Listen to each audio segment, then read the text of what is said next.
यहाँ मगरबी माहौल में यहाँ की जो नई नस्ल है उनमें ये बात पैदा हो रही है कि जो चचाजाद, फुफ्फीजाद, मामू यानी कज़न जो हैं वो आपस में रिश्ता नहीं करते एक दूसरे से।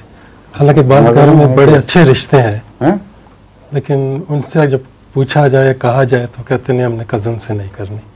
तो उन्हें कैसे समझाएं? ना समझाएं, पहले ना करेंगे सर, ठीक है, उनका अपना मसला है, अपना मसला, हम क्यों ज़बरदस्ती उनको समझाएं, कहें कि इनसे करो।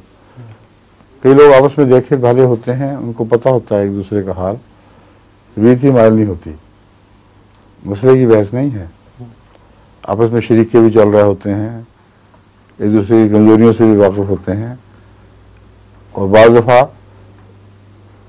एक दूसरे के साथ बचपन से भाई बहन के तौर पर खेलते हैं, दिमाग में दूसरा रिश्ता आता ही नहीं।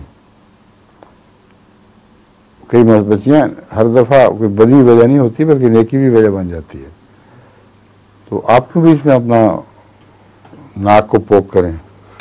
उनके वालिदैन खुद कहते हैं कि हमारे बच्चों को समझाएं। को आप खुद समझाएं, मेरा काम नहीं है समझाना।